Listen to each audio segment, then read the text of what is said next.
একবার নবী করিম সাল্লাল্লাহু আলাইহি সাল্লামের কাছে বলা হলো, হে আল্লাহর রাসূল, আমাদের একটা লোক, একজন পুরুষ আছে আমাদের মধ্যে, একজন পুরুষ ছিল আমাদের মধ্যে। এই লোকটা অনেক নামাজ কালাম পড়তো, খুব নামাজি হিসাবে প্রসিদ্ধ। ভালো করে খেয়াল করেন হাদিসটা, খুব ভালো করে। লোকটা খুব নামাজি কালামি হিসাবে সবার কাছে পরিচিত ছিল। কি হিসাবে পরিচিত ছিল? নামাজি। অনেক বেশি নামাজ পড়তো, 5 ওয়াক্ত তো বটেই, নফল সুন্নত সব নামাজ পড়তো, নামাজি মানুষ হিসেবে পরিচিত ছিল। শুধু তাই নয়, সে অনেক রোজা রাখতো। রমজানের রোজা তো রাখতোই, এর মানে হলো সুন্নত নফল আর বহু রোজা রাখতো। সে খুব রোজাদার মানুষ হিসেবে প্রসিদ্ধ ছিল। আরো শুনেন, শুধু এখানেই ক্ষান্ত নয়, লোকটা অনেক সাদাকা করত, প্রচুর 2 হাতে দান করত মানুষকে। ভাইরা আমার, প্রচুর পরিমাণ নামাজ, প্রচুর পরিমাণ রোজা, অনেক বেশি দান সদকা করত একটা মানুষ। এই কাজগুলা কি ভালো কাজ না ভালো কাজ না? নামাজ পড়া তো পড়া, আবার অনেক নামাজ পড়া, রোজা রাখা তো রাখা, আবার অনেক পরিমাণে রোজা রাখা, দান করা তো করা, আবার প্রচুর পরিমাণে দান সদকা করা। এটি কি ভালো মানুষের লক্ষণ না খারাপ মানুষের লক্ষণ? সাহাবায়ে কেরাম বলেন, হে আল্লাহর রাসূল, অনেক নামাজ রোজা অনেক দান সদকা করলেও এই লোকটার একটা অসুবিধা ছিল, যে তার পাশের বাড়ির লোকদের, পাশের ঘরের লোকদের, পাশের ফ্ল্যাটের মানুষদের, পাশের বিল্ডিং এর মানুষদের, প্রতিবেশী যারা ছিল তাদের সাথে তার সম্পর্কটা ভালো ছিল না, তাদেরকে একটু কষ্ট দিত। এই একটা সমস্যা ছিল। এখন এই লোকটার কি হবে? আল্লাহ তাআলা তার নবী সাল্লাল্লাহু আলাইহি সাল্লামের কাছে ওহী পাঠান জিবরিলের মাধ্যমে। এই লোকটার পরিণতি কোথায়, তার ঠিকানা কোথায়, এটা আল্লাহ তাআলা নবী সাল্লাল্লাহু আলাইহি সাল্লামকে জানিয়ে দিয়েছেন। তিনি বলেছেন, তোমরা যে লোকটাকে বলতেছো অনেক নামাজি, অনেক রোজাদার, লোকটা অনেক দান সাদকা করে, অথচ সে প্রতিবেশীকে কষ্ট দেয়, শুনে রাখো আল্লাহর ফয়সালা হয়েছে তার ব্যাপারে, সে জাহান্নামী। আল্লাহু আকবার। এরপরে সাহাবীরা বলেন, হে আল্লাহর রাসূল, আরেকজন মহিলা আছে, এটা তো পুরুষ, আরেকজন মহিলা আছে, এ আল্লাহর বান্দি, খুব বেশি নামাজ কালাম, খুব বেশি রোজা, খুব বেশি দান সাদকা করতো, এরকম কোনো প্রসিদ্ধি বা পরিচিতি নাই মানুষের মাঝে। ফরজ নামাজগুলো করত, ফরজ রোজাগুলো রাখতো, ফরজ দান করত, অর্থাৎ মৌলিক বিষয় হয়তো ঠিক ছিল, কিন্তু অতিরিক্ত খুব বেশি করতেন, এরকম প্রসিদ্ধি, এরকম সুখ্যাতি, এরকম প্রশংসা মানুষের মুখোমুখি ছিল না। সাধারণ মানুষ বলা যেতে পারে। কিন্তু ভদ্রমহিলার একটা দিক ছিল যে তার আশেপাশে প্রতিবেশীর লোকেরা সবাই তার উপরে সন্তুষ্ট ছিল, সবার সাথে তার সুসম্পর্ক ছিল, কারোর সাথে সম্পর্ক সে খারাপ করতো না, কাউকে সে কষ্ট দিত না, এই জিনিসটা তার ছিল। নবী করিম সাল্লাল্লাহু আলাইহি সাল্লাম আল্লাহর কাছ থেকে প্রাপ্ত ওহীর আলোকে বললেন, তোমরা যে ভদ্র মহিলার কথা বলছিলে, যে খুব বেশি নামাজ রোজা করে নাই, খুব বেশি দান সাদকা করে নাই, কিন্তু প্রতিবেশীর অধিকার সে পাই পাই করে আদায় করছে, কখনো প্রতিবেশীকে কষ্ট দেয় নাই, জ্বালা যন্ত্রণা দেয় নাই, এই ভদ্র মহিলা আল্লাহর ফয়সালা হয়েছে, সে জান্নাতি। ও ভাই, প্রতিবেশীর অধিকার বোঝার জন্য আর কি কিছু দরকার আছে? আহা, কিন্তু আমরা কয়জন মানুষ বুকে হাত দিয়ে আল্লাহকে সাক্ষী রেখে বলতে পারবো যে আমি একজন মুসলমান হিসেবে আমার আশপাশে থাকা মানুষগুলোকে আমি কোনো কষ্ট দেই না, কোনো ডিস্টার্ব করি না, কোনো ক্ষতি করি না, পারলে উপকার করি?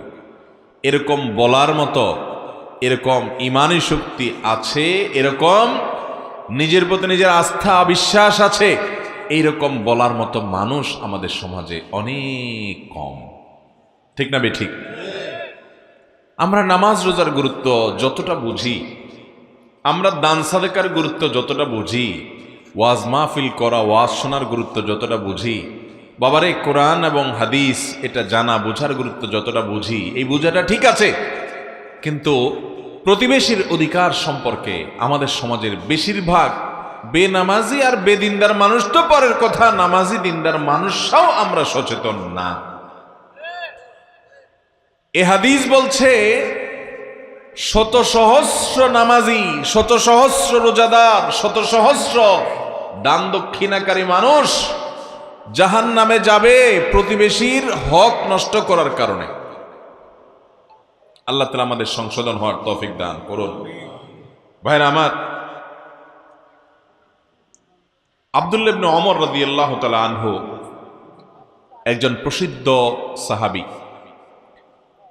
খলিফাতুল মুসলিমিন ওমর ফারুক রাদিয়াল্লাহু তাআলা আনহুর ছেলে, অনেক জ্ঞানী একজন সাহাবী ছিলেন, আলিম সাহাবী আব্দুল্লাহ ইবনে ওমর রাদিয়াল্লাহু তাআলা আনহু। তার বাসায় একবার ছাগল জবাই করা হয়েছে, বকরি। কি জবাই করা হয়েছে ভাই? ছাগল বা বকরি জবাই করা হয়েছে।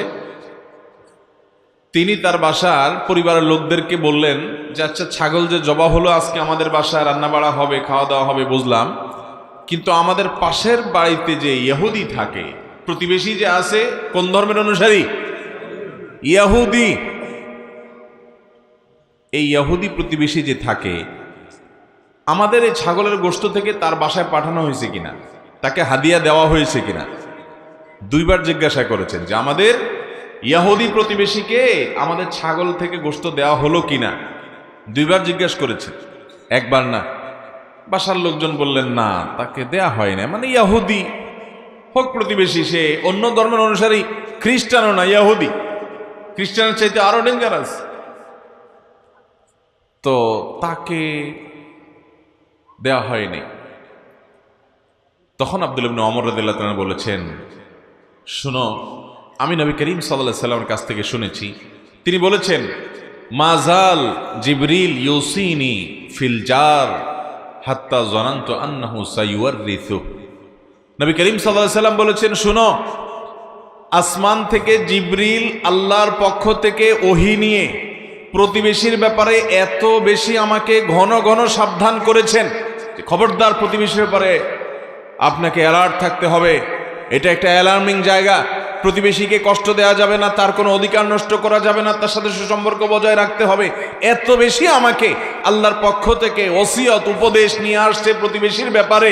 আমার তো মনে হচ্ছিল, নবী সাল্লাল্লাহু আলাইহি সাল্লাম বলেছেন যে এত বেশি, এতবার বলা হচ্ছে প্রতিবেশীর কথা, আমার তো মনে হচ্ছিল যে কখন না জানি বাপ মারা গেলে ছেলে মেয়ে যেরকম সম্পদে ওয়ারিস হয় এবং স্বামী স্ত্রী ওয়ারিস হয়, অন্যরা ওয়ারিস হয়, আমার মনে হচ্ছিল যে প্রতিবেশীর জন্য মানুষের পরিত্যক্ত সম্পত্তিতে একটা হিস্সা ঠিক করে দেওয়া হবে এবং সেও ওয়ারিস হয় কিনা, আমার সেই চিন্তা হয়ে গেছে। মানে এত গুরুত্ব দেওয়া আছে আল্লাহর তরফ থেকে জিবরিলের মাধ্যমে প্রতিবেশীর ব্যাপারে। ভাইরা আমার, এই প্রতিবেশীর সাথে আমাদের সুসম্পর্ক কার কতটা আছে, এই বিষয়টা আমাদেরকে যোগ বিয়োগ করতে হবে।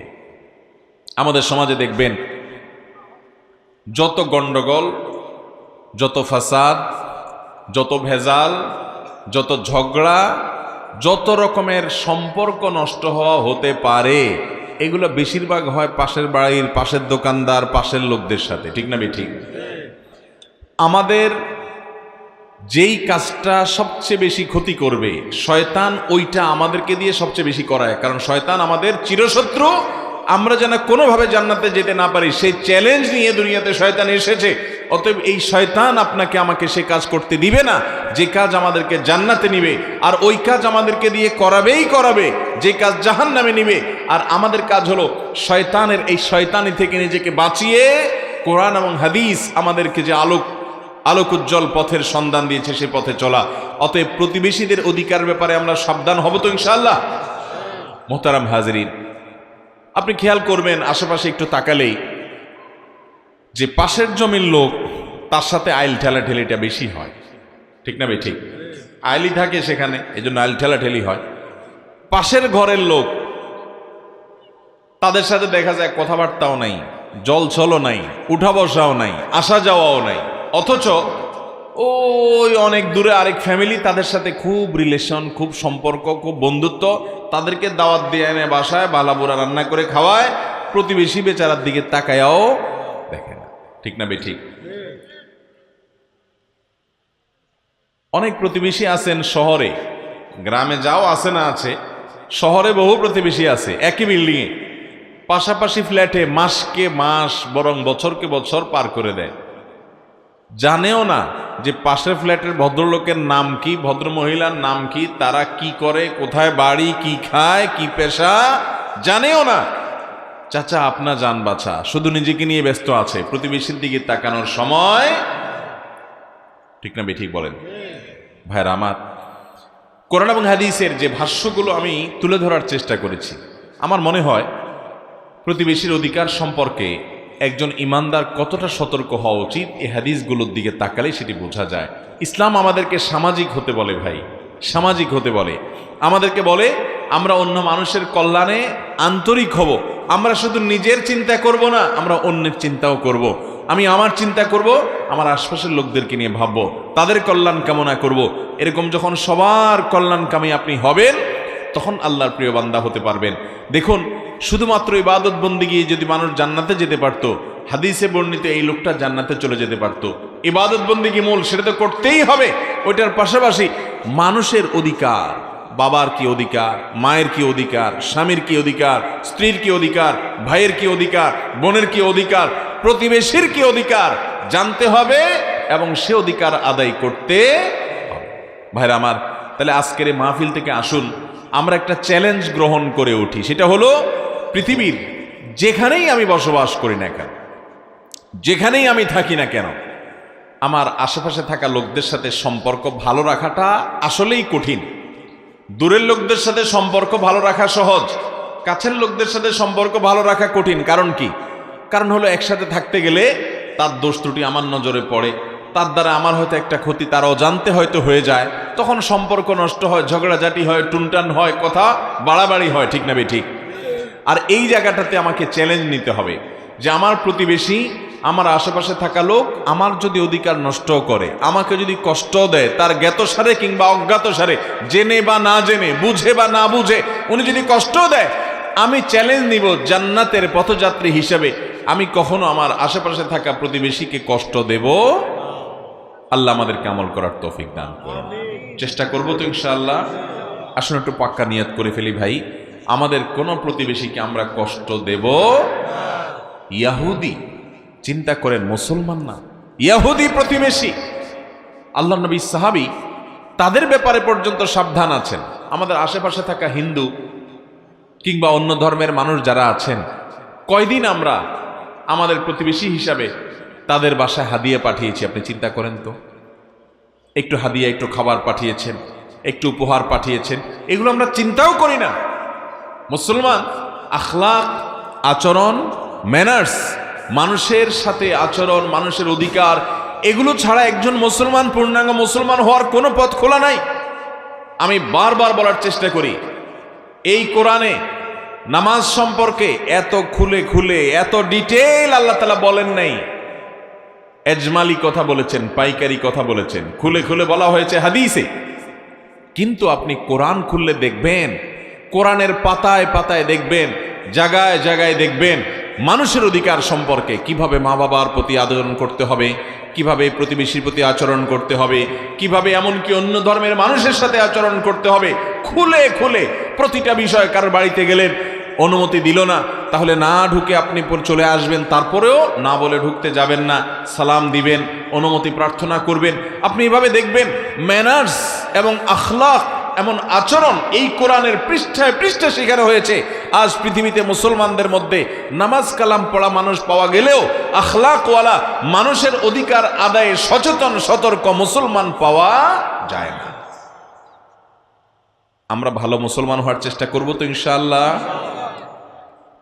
আল্লাহ রাব্বুল আলামিনের কাছে আসুন দোয়া করি যে আল্লাহ, আমরা আমাদের যত প্রতিবেশী আছে, আমার ডানে, আমার বামে, আমার সামনে, আমার পেছনে, সবসময় প্রতিবেশীদের ব্যাপারে আমরা আন্তরিক হব, খোঁজ খবর রাখবো, তাদের হকগুলো আদায় করবো চেষ্টা করবো তো ইনশাআল্লাহ। শর্টকাটে জান্নাতে যেতে পারবেন, শর্টকাটে জান্নাতে যেতে পারবেন। মৌলিক কাজগুলো সব ঠিকঠাক রাখবেন, কোনো মানুষের অধিকার নষ্ট করবেন, ব্যাস, খুব শর্টকাটে জান্নাতে যেতে পারবেন। আমলের পাহাড় নিয়ে দাঁড়িয়ে আছেন, অনেক আমল করেন, কোরআন খতম করেন, জিকির আজকার করেন, তাসবিহ তেলাওয়াত করেন, দোয়া দুরুদ করেন, বহুত আমল আছে, মাগার মানুষের অধিকার আদায়ের ব্যাপারে আপনার খোঁজ খবর। কোরআন এবং হাদিস সম্পর্কে আমার ক্ষুদ্র যতটুকু ধারণা এবং ইলম হয়েছে, সে আলোকে আমি বলতে পারি ভাই, জান্নাত বহুদূর। মহব্বত ইনশাআল্লাহ। দেখেন, প্রতিবেশী, তার সাথে আমাদের অনেক ঝামেলা হতেই পারে, কারণ সে পাশে থাকে। আর এই জায়গাটাতেই আমাকে কি নিতে হবে? চ্যালেঞ্জ নিতে।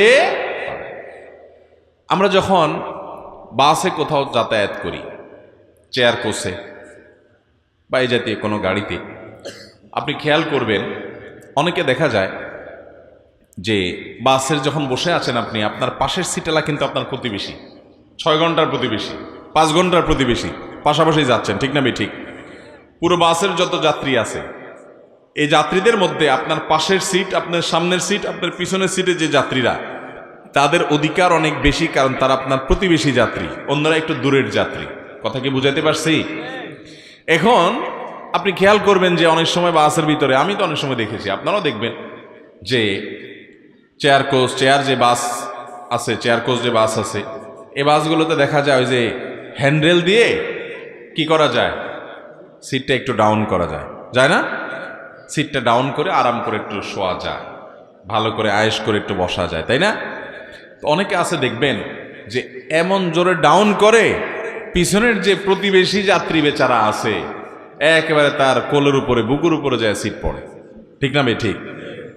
আর ওই প্রতিবেশীও দেখা যায় সেও আবার কম যায় না, অনেক সময় দেখা যায় সেও আবার রেগে অগ্নিশর্মা হয়ে বলে, এ ভাই মাথা মুতা ঠিক আছে আপনার? পাগল হয়ে গেছেন আপনি? আমার গায়ের উপর উঠবেন?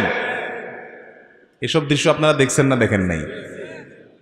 আহা, যদি আমরা প্রতিবেশী সম্পর্কে, প্রতিবেশী অধিকার সম্পর্কে সচেতন হতাম, তাহলে সিটটা ডাউন করার সময় পিছনে ভাইকে বলতাম, ভাই আমি একটু ডাউন করতেছি, একটু রেস্ট করতে হবে আমার, তো আপনার কষ্ট হলে বা বেশি ডাউন হয়ে গেলে একটু বললেন, এটা বলতাম। আর পেছনের লোকও বলতো, ভাই আর একটু উঠানো গেলে একটু ভালো হয়, যদি আপনার অসুবিধা না হয়, আমার একটু কষ্ট হচ্ছে। আর না হলে ভাই ঠিক আছে, এটা ঠিক আছে ভাই। এটা হলো মুসলমানের আচরণ। আর আগে যেটা বললাম যে ঢপ করে ডাউন করে আরেকজনের বুকের উপরে দিছেন, পিছনের দিকে তাকায় দেখতেছেন সে আগুন হয়ে রয়েছে, বলছে ভাই পাগল হয়ে গেছেন, আমার গায়ের উপরে উঠবেন? আপনি তখন পাল্টা আবার বললেন কি, যে ভাই আপনিও পিছনে ছেড়ে দেন, আপনার নিষেধ করছে কে? বলে কি বলে না? বলেন। আরে ঠিক আছে ভাই, হয়তো আপনি যা বলছেন তা একেবারে ভুল বা মিথ্যা না, কিন্তু লোকটা আপনার প্রতিবেশী, হোক 4 ঘন্টার জন্য, হোক 6 ঘন্টার জন্য, হোক 8 ঘন্টার জন্য, আপনি মুসলমান হয়ে থাকলে, নবী সাল্লাল্লাহু আলাইহি সাল্লামের এই হাদিসগুলো আপনার মাথায় থাকলে, আপনার এই প্রতিবেশীকে আপনি কষ্ট দিবেন না। নবী সাল্লাল্লাহু আলাইহি সাল্লাম বলেছেন, যার হাত, যার মুখ, যার আচার আচরণ, কথাবার্তা, কাজ কারবার দ্বারা তার প্রতিবেশী নিরাপদ থাকে না, তার প্রতিবেশী ক্ষতিগ্রস্ত হয়, কষ্ট পায়, আঘাত পায়, এই ব্যক্তি ইমানদার হতে পারে না, ইমানদার হতে পারে না, ইমানদার হতে। এই ফিল্টারিং এ কতজন ইমানদার টিকবে বলেন সমাজের মধ্যে? অতএব প্রতিবেশীর ব্যাপারে আমরা উদার চিন্তার অধিকারী হওয়ার চেষ্টা করব তো ইনশাআল্লাহ। কি কি দায়িত্ব পালন করবেন প্রতিবেশীর প্রতি? আসুন আমরা পয়েন্ট আকারে বোঝার চেষ্টা করি। নাম্বার 1, প্রতিবেশীর প্রতি সদ আচরণ করবেন, সদ আচরণ, এবং তার কাছে তার খোঁজ খবর নেবেন। সদাচরণ করবেন, ভালো আচরণ করবেন, রুক্ষ ব্যবহার করবেন না, তার খোঁজ খবর নেবেন, হাদিয়া তোহফা পাঠাবেন, এবং বিশেষ করে আপনি নিজের জন্য যা পছন্দ করেন তার জন্য তা পছন্দ করবেন। এটা হাদিসের ভাষ্য। নবী সাল্লাল্লাহু আলাইহি সাল্লাম বলেছেন, তোমাদের কেউ ততক্ষণ ইমানদার হতে পারবে না মা ইউহিব্বু লিজারিহি মা ইউহিব্বু লিনাফসি, যতক্ষণ পর্যন্ত তার নিজের জন্য যেটাকে লাইক করে, পছন্দ করে, প্রতিবেশীর জন্য সেটাকে পছন্দ করে। অতএব আমি যা চাই আল্লাহ আমার প্রতিবেশীকেও তা দেন, আল্লাহ আমি এটাতে খুশি, আমার প্রতিবেশীকেও সেটা দেন।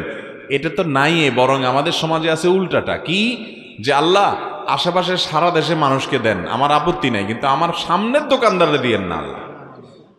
ঠিক না বে? ঠিক। বাজারের দোকানদারের কথা বলতেছি আর কি।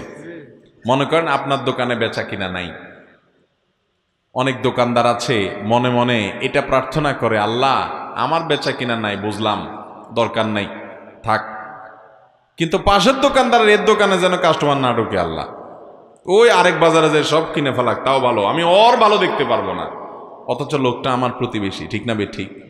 আল্লাহ আমার প্রতিবেশীকে আপনি কাস্টমার দিয়েছেন, আল্লাহ আরো দেন, তারে আরো দেন, সাথে আমাকেও দিয়েন আল্লাহ। এটা হলো ইমানদারের কথা। ঠিক না বে? ঠিক। ভাইরা আমার, এই যে মনটা আছে না, মনটার ভিতরে যখন কুটিলতা থাকবে, ষড়যন্ত্র থাকবে, হিংসা থাকবে, শত্রুতা থাকবে, বিদ্বেষ থাকবে, লাগালাগি থাকবে, এই মন আপনাকে জান্নাতে যেতে দিবে না ভাই। আল্লাহ কোরআনে বলেছেন, ইয়াউমা লা ইয়ানফাউ মালুন ওয়ালা বানুন ইল্লা মান আতাল্লাহ বিকলবিন সালিম। দুনিয়ার সম্পদ, সন্তান, জমি জমা, টাকা পয়সা, প্রভাব, প্রতিপত্তি, নেতাগিরি, এগুলা কিচ্ছু আল্লাহর কাছে কাজে আসবে না, কোনো কিচ্ছু কাজে আসবে না। ইল্লা মান আতাল্লাহ বিকলবিন সালিম। কিন্তু কেউ যদি আল্লাহর কাছে একটা মন নিয়ে যায়, যে মনটা ফ্রেশ, দোকানদার হইয়া পাশের দোকানদারের কল্যাণে তার অসুবিধা হয় না, প্রতিবেশী হইয়া প্রতিবেশীর কল্যাণে তার কষ্ট লাগে না, বরং সে আরো খুশি, আল্লাহ আমার প্রতিবেশীকে আরো দেন, মনটাকে ফ্রেশ রাখে, পরিচ্ছন্ন রাখে, পবিত্র রাখে, ভালো রাখে, এই ব্যক্তির এই ভালো মনটা তার আল্লাহর কাছে উপকারে দিবে, জান্নাতে নিয়ে যাবে ইনশাআল্লাহ। অতএব মনটাকে ভালো করবো তো ইনশাআল্লাহ। প্রতিবেশীর সাথে যদি ঠেলাঠেলি, তার সাথে যদি মামলা মোকদ্দমা, ঝগড়াঝাটি, গন্ডগোল ফাসাদ থেকেও থাকে, আজকে থেকে এটা ভালো করার চেষ্টা করবো তো ইনশাআল্লাহ। আল্লাহ আমাদেরকে সে তৌফিক দান করুন। তাহলে প্রতিবেশীর যে অধিকার, এক নম্বর অধিকার হলো যে তার সাথে সদাচরণ করতে হবে। কি আচরণ করতে হবে ভাই? সদাচরণ, সুন্দর ব্যবহার করতে হবে, হাদিয়া উপঢৌকন দিতে হবে, উপঢৌকন পাঠাতে হবে, এবং নিজের জন্য যা পছন্দ করবেন তার জন্য তা পছন্দ করবেন। আমরা ছোটবেলায় একটা আমল দেখেছি মা চাচিদের কাছে, আপনারাও দেখেছেন, আমাদের এই লক্ষ্মীপুরে তো বটেই, যেহেতু আমি এলাকার সন্তান, আমি দেখছি, আপনিও দেখছেন, যেহেতু আমরা একই এলাকার, আর সারা বাংলাদেশেও বিভিন্ন এলাকাতে আমলটা আপনারা অনেকে দেখেছেন। ছোটবেলায় যখন দেখছি তখন বুঝি নাই যে এটা তো মা চাচিরা নিজেরা করে নাই, এটা তো হাদিসের ডাইরেক্ট নির্দেশ। এই বিশেষ করে আমাদের এই অঞ্চলে আলেম ওলামা বেশি ছিলেন, যার কারণে অনেক প্রচলন আছে যেগুলো সরাসরি হাদিসের উপরে আমল আমরা জানি না, ওলামা একরাম চালু করে দিয়ে গেছেন, কিন্তু সেগুলো আজ হারিয়ে গেছে সমাজ থেকে। সেটা হলো, আমরা ছোটবেলায়, আমি নিজে কত দেখেছি যে আমার মা তরকারি রান্না করেছেন, গোশত তো আর প্রতিদিন রান্না হতো না, হঠাৎ অনেকদিন পর একটু গোশত রান্না হয়েছে, তো বাটিতে করে একটু গোশত, একটু ঝোল, একটু আলু দিয়ে, একটা ট্রে বা কোনো কিছু দিয়ে বলতেন ওই তো চাচির ঘরে দিয়ে আয়। আপনারা এই কালচার দেখছেন? দেখেন নাই? ঈদের দিন তো এমন ঈদ জীবনে একটাও গেছে কিনা জানি না, যে ঈদে মা সেমাই রান্না করে, পায়েস পিন্নি রান্না করে, বিভিন্ন কিছু রান্না করে একটু একটু করে দিয়া আশেপাশে সব ঘরে ঘরে পাঠায় নাই, এমন একদিনও হয় নাই, প্রত্যেকটা ঈদে পাঠাইছে। আবার মা চাচিরাও আবার আমাদের ঘরে পাঠাইছে, এরকম আপনারা দেখেন না এই দৃশ্য? এখন কি খুব বেশি দেখেন? আহা, আমরা শেষ হয়ে যাচ্ছি ভাই, আমরা শেষ হয়ে যাচ্ছি। নবী করিম সাল্লাল্লাহু আলাইহি সাল্লামের স্পষ্ট একটা হাদিস, এই হাদিস যখন পড়লাম আমি, তখন আমি অবাক হয়ে গেলাম, হায় হায়, এই হাদিসের উপর আমলই তো আমাদের মা চাচিরা করতো। হাদিস পাইলো কোত্থেকে? ওলামা একরাম অধ্যুষিত এলাকা বৃহত্তর নোয়াখালী, তারা ঘরে ঘরে হাদিসের উপরে আমলগুলোর প্রচলন দিয়ে গেছেন। মানুষ জানতো না যে এটা নবী সাল্লাল্লাহু আলাইহি সাল্লামের নির্দেশ, কিন্তু চমৎকার একটা সৌন্দর্য ছিল। এটা শুধু এই এলাকা নয়, সারা দেশেই হয়তো ছিল, কিন্তু আমরা এলাকা বেশি দেখেছি, এটা ঘরে ঘরে দেখেছি। একেবারে আজন্ম কৃপণ মানুষ যে, সেও প্রতিবেশীর বাসায় কিছু দিত। হাদিসে আসছে, নবী আলাইহিস সালাম বলেছেন, তুমি যখন গোশত রান্না করবা, গোশতের পরিমাণ যদি খুব বেশি না থাকে, একটু ঝোলটা বাড়াই দিও, যাতে করে তোমার প্রতিবেশী বাসায় একটু দিতে পারো। প্রতিবেশী বাসায় যেন একটু দিতে। আজকাল সবাই দিনকাল ভালো ভাই, আলহামদুলিল্লাহ, সবাই খেয়ে পরে একটু ভালো আছে আগের তুলনায়। এই জন্য সবাই শুধু নিজের চিন্তা করি, আশপাশের চিন্তা আমরা করি না। এই জন্য আমাদের সন্তানগুলো অমানুষ হচ্ছে। তরুণরা, যুবকরা ম্যানার্স, ভদ্রতা, মনুষ্যত্ব তারা আজ ভুলে গেছে ভাই। এর অন্যতম কারণ পরিবার থেকে শিক্ষাটা নাই। আমরা আমাদের সময় দেখেছি তরুণরা মুরব্বিদেরকে দেখলে শ্রদ্ধা করে রাস্তার পাশে কাচুমুচু করে দাঁড়িয়ে অবনত হয়ে শ্রদ্ধার সাথে সালাম দিত। লোকটা কি পয়সাওয়ালা, ক্ষমতাওয়ালা, কে, এটা দেখার বিষয় না, লোকটা একজন বৃদ্ধ মানুষ, বয়স্ক মানুষ, সম্মান করত। ছিল না এগুলো? বাসে যখন পাবলিক পরিবহনে উঠতাম, দেখতাম যে আপনার একজন মুরব্বী চাচা উঠছে, যুবকরা কয়েকজন উঠে দাঁড়াই যেত সিট থেকে, বাবা বসেন, চাচা বসেন। দেখতেন না আপনারা এগুলা? এখন আছে এগুলা? এখন পারলে মুরব্বীরে বলবে, চাচা আমার একটু হাঁটতে কষ্ট হয়, আপনি একটু বসেন তো, আপনার গাড়ায় উঠি। ভাবখানা এরকম না? আহা, ঢাকার এক রিকশাওয়ালা চাচা একবার খুব দুঃখ করে আমাদের পরিচিত এক সাংবাদিক ভাই তার ঘটনা লিখছিলেন।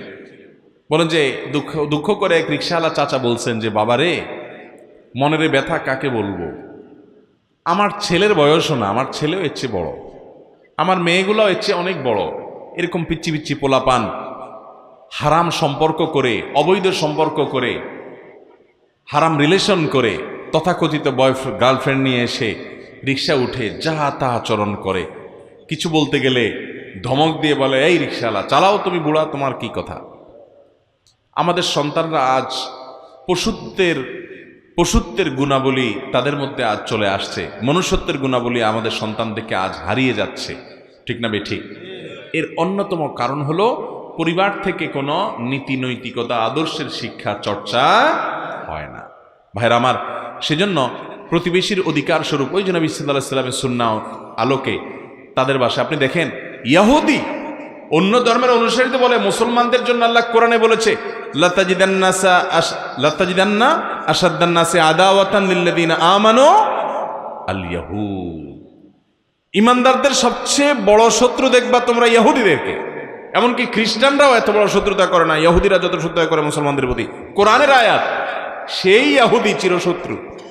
তার বাসায় আব্দুল্লাহ ইবনে ওমর রাদিয়াল্লাহু বলতেছেন যে ছাগল জবাই হয়েছে আমাদের বাসায়, গোশত গেছে তার বাসায়, ইহুদির বাসায় গোশত গেছে। দুইবার জিজ্ঞাসা করেছেন, যখন শুনছেন যান নাই, রাগ হয়ে গেছেন, কেন যায় নাই, সে আমার প্রতিবেশী।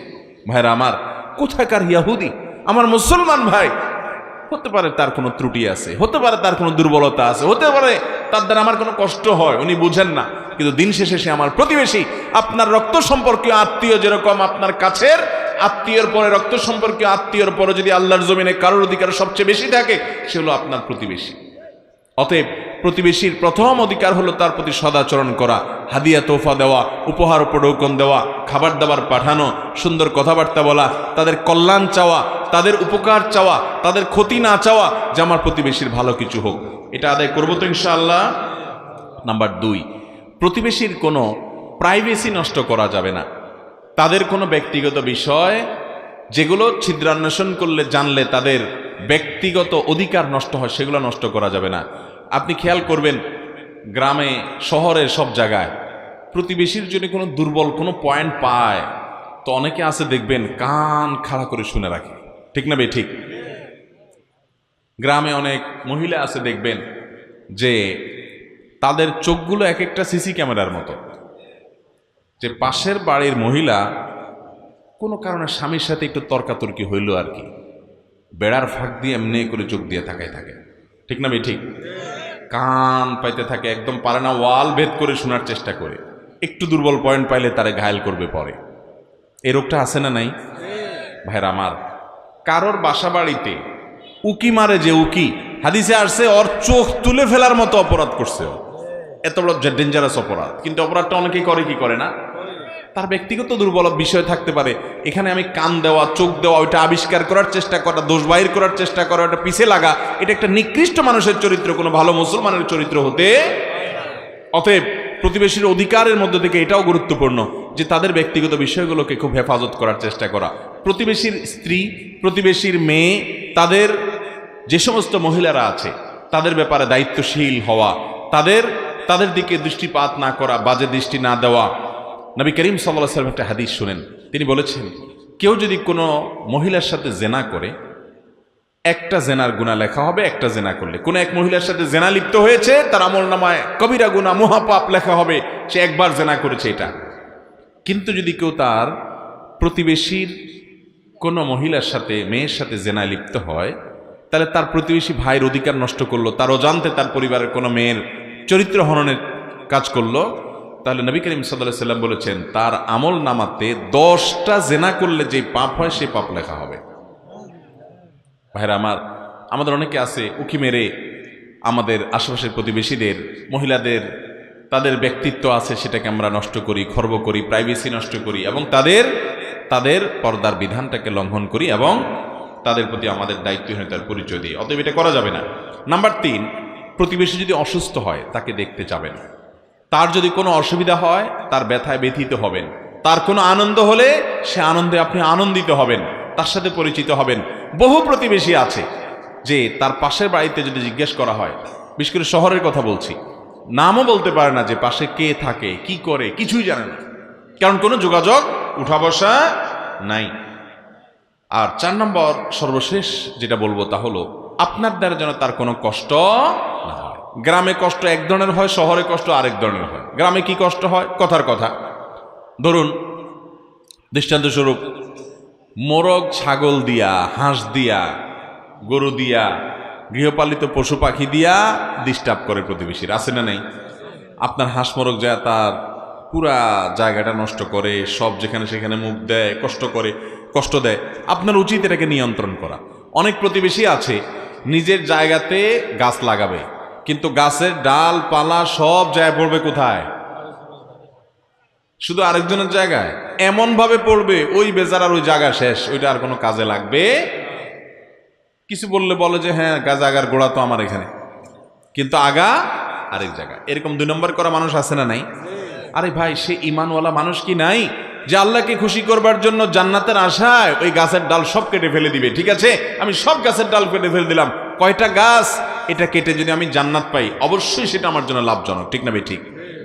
ভাইরা আমার, শহরে দেখবেন যে কথার কথা আপনার ছোট্ট একটু জায়গা, সিঁড়ির রুম, ফ্ল্যাটের দরজার সামনে এত জুতা এলোমেলোভাবে রেখে দিছে যে পাশে ফ্ল্যাটের লোকদের চলাফেরাতে অসুবিধা হয়, আছে না নাই? ময়লাটা বের করে এমনভাবে রেখে দিছে ভদ্রলোক তার ঘরের তার ফ্ল্যাটে ঢুকতে নাকে হাত দিতে দিতে ঢুকা লাগে, যেখানে সেখানে ফেলে দিছে। ঠিক না ভাই? ঠিক। ঢাকা শহরে যত খালি জায়গা আছে, আমি প্রায় বলি যত খালি জায়গা আছে, খালি জায়গা তো খুব বেশি একটা নাই। মনে করেন আশেপাশে সব বিল্ডিং হয়ে গেছে, একটা জায়গা এখনো খালি আছে, এটা এখনো বিল্ডিং হয় নাই। তো আশেপাশে বিল্ডিংগুলো থেকে দেখবেন জানালা দিয়া যত ময়লা আবর্জনা আছে, মাসে 50 টাকা 100 টাকা ময়লাওয়ালার বিল দিবে। এই টাকা বাঁচানোর জন্য ওই বস্তা ভর্তি পলিথিন ভর্তি সব ময়লা ওই জায়গায় ফেলা। খালি কোনো জায়গা থাকবে দেখবেন ওটা ময়লার বাগার হয়ে গেছে। ঠিক না ভাই? ঠিক। আহা, কি মুসলমান আমরা! অতএব কোনোভাবে আমাদের প্রতিবেশীদেরকে কোনো কষ্ট দেওয়া যাবে, তাদের কোনো কষ্টের কারণ হওয়া যাবে। আবার বলছি, 4টি কাজ করবেন। 1, তাদের প্রতি সদাচরণ করবেন, উত্তম ব্যবহার করবেন, তাদের উপকার করার চেষ্টা করবেন, তাদের হাদিয়া তোফা দিবেন, খাবার পাঠাবেন, সম্পর্ক ভালো করার চেষ্টা করবেন, পরিচয় হওয়ার চেষ্টা করবেন। অনেক প্রতিবেশী আছে মিশতে চায় না, আপনি আপনার দায়িত্বটা পালন করেন, তিনি না চাক।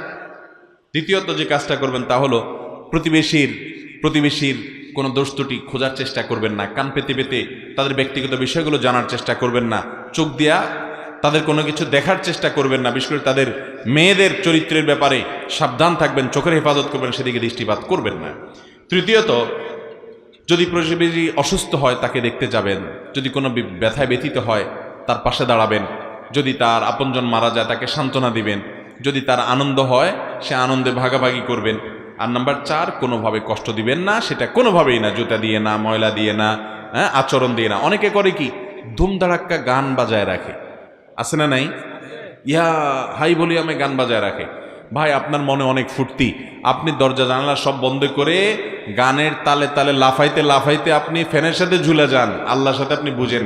কিন্তু আপনি আপনার প্রতিবেশী, তার তো মন খারাপ থাকতে পারে, আপনি তাকে গান শুনতে বাধ্য করবেন, তার ঘুম হারাম করবেন, এই অধিকার ইসলাম আপনাকে দিছে? কোনো বিবেকবান মানুষ এটা করতে পারে? কিন্তু এই অহেতুক কাজগুলো আমাদের অনেক তরুণরা করে। ধুমধাড়াক্কা গান শুনতেছে, বাবা তুমি গান শুনবা, হেডফোন দিয়ে শুনো, তোমার গুনাহ হবে, তুমি আল্লাহর সাথে বুঝবা, কিন্তু আরেকজনকে তুমি গান শুনতে বাধ্য করতে পারো?